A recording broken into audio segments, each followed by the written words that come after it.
In the name of the Father, and of the Son, and of the Holy Spirit. Amen. My dear brothers and sisters, first of all, wish you all the blessings of this great feast of the birthday of our Blessed Mother. Today is indeed a great day for us to make merry and happy, because today we are celebrating our Heavenly Mother's birthday. Usually we celebrate our Mother's Day at home in a very special way, in an atmosphere of great joy and happiness.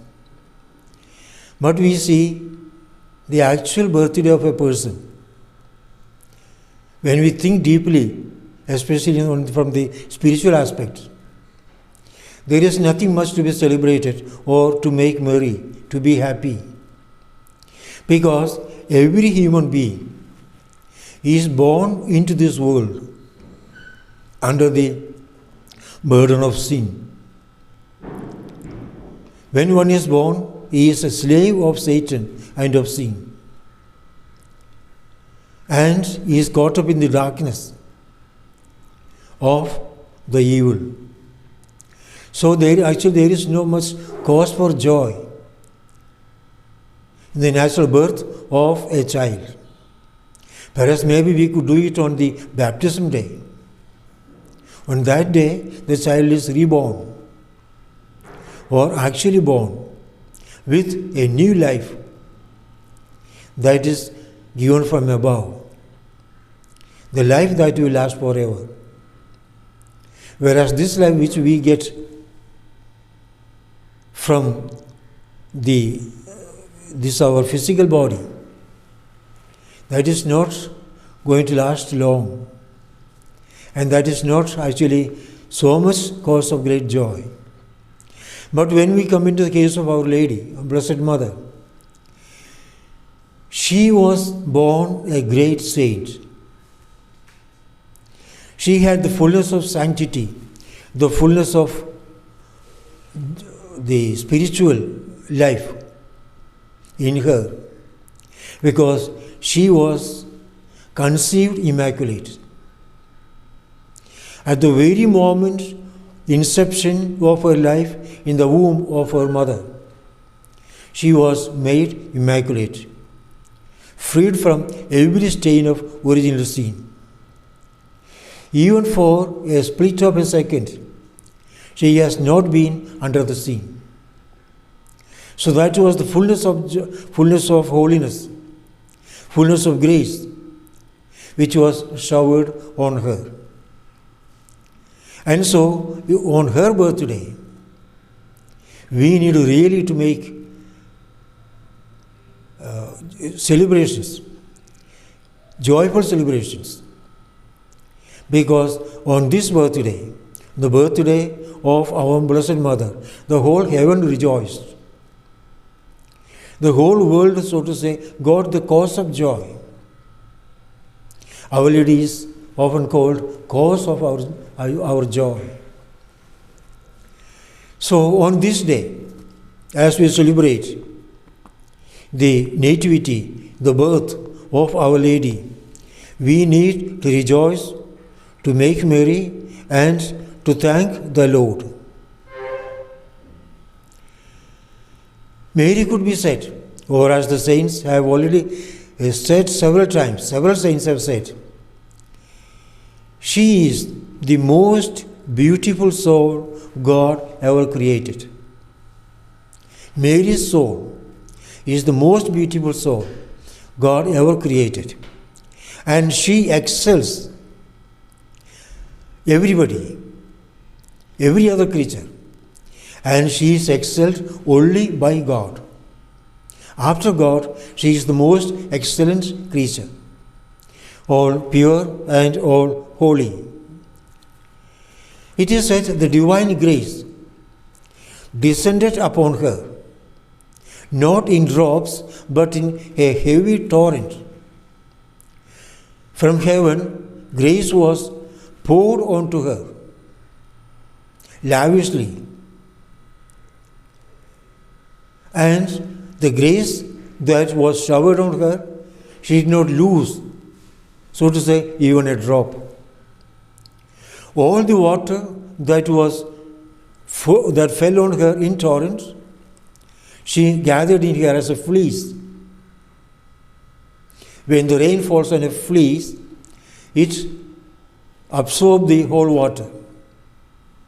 It will not be lost.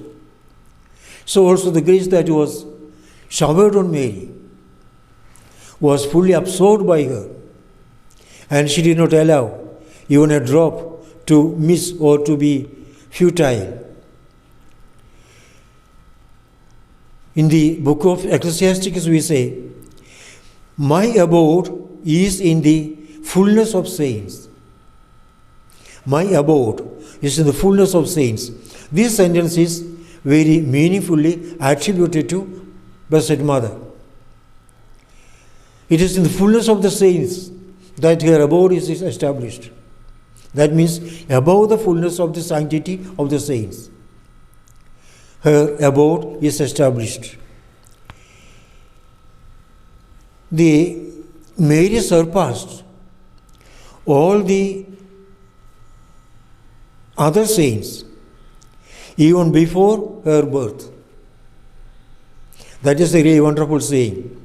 Even before she was born, she was great in sanctity than all the other saints.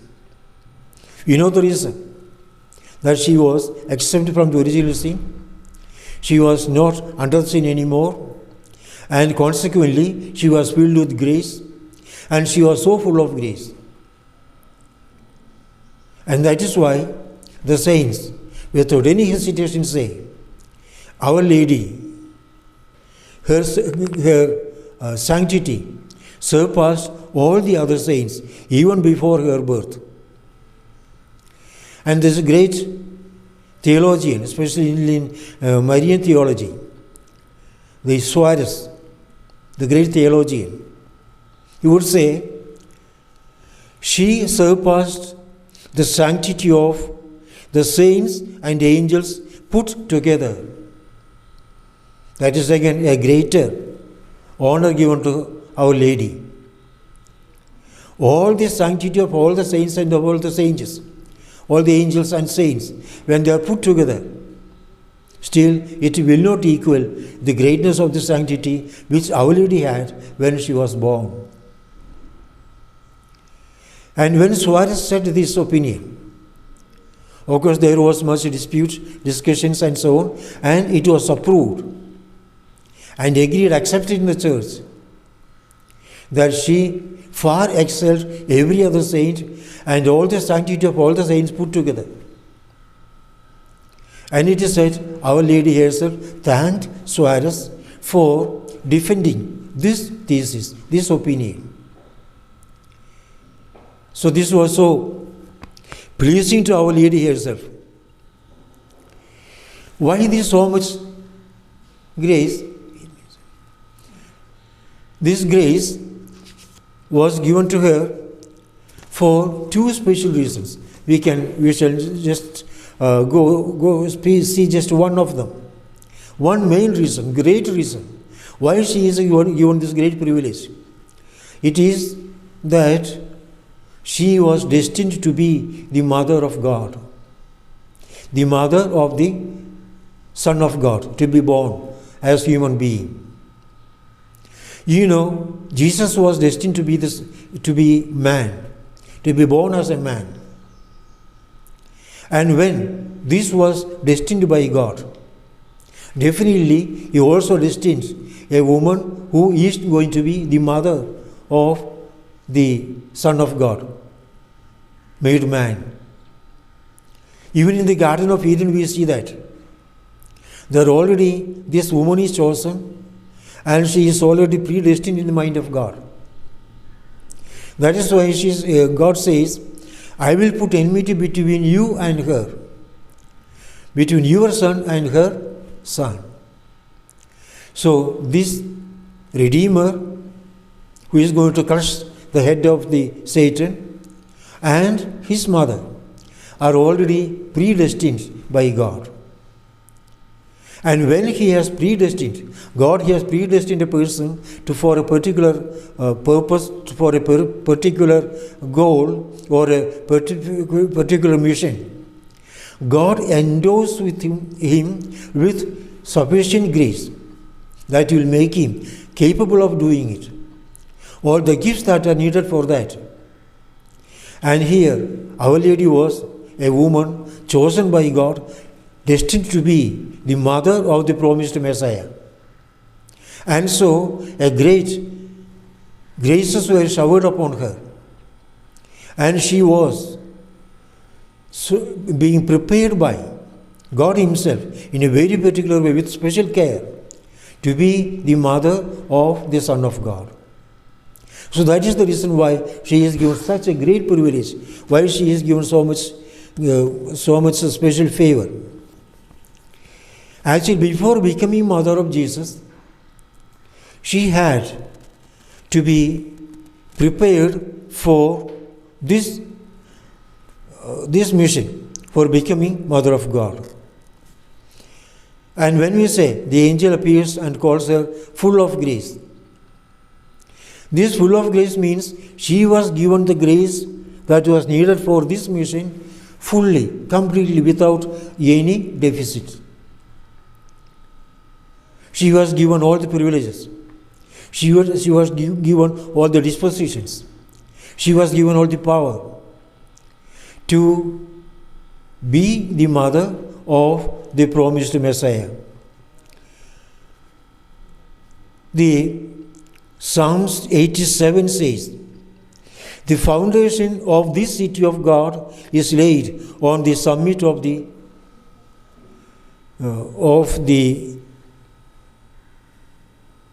mountains." The foundation of this city of God is laid on the summit of the mountains. So all the other mountains stand tall, but it is on the summit of all these tall mountains that the foundation of this city is being laid. That means the tall mountains could be said to be the saints, and the abode of Mary, the city of God, that is Mary, is going to be founded on the top of all that. So that is how the greatness of Mary is mentioned in the Psalms. Then Isaiah chapter 2 verse 2. "In days to come, the mountain of the Lord's house shall be established as the highest of the mountains, and shall be raised above the hills."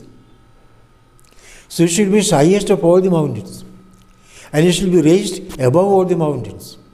That is going to be the city of God.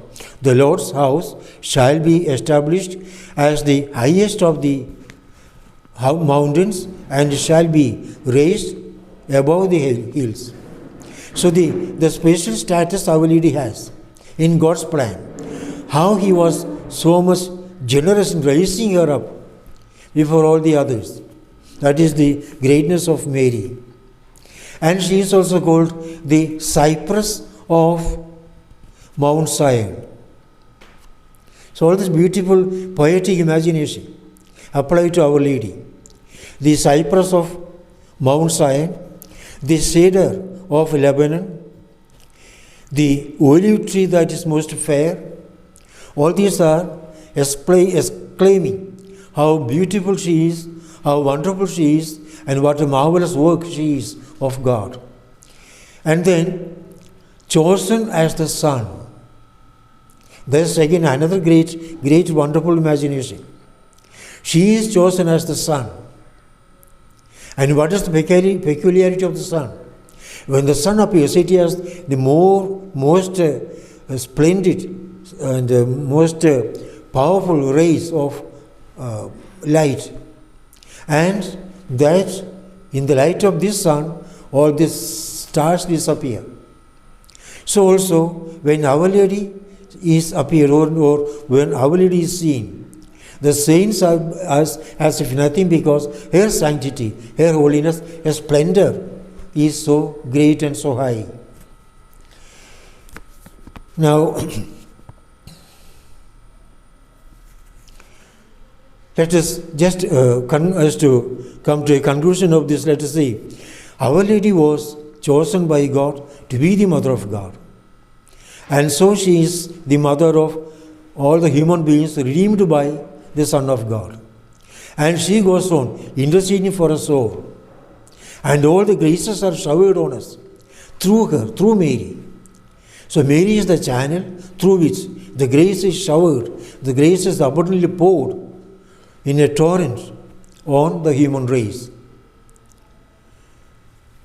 And since all the graces are coming through her, it is by our relationship with her, being attached to her and being close to her, that we become more and more easy recipients of the grace of God. So all the grace and all the spiritual helps will flow into us the more we go closer to Mary.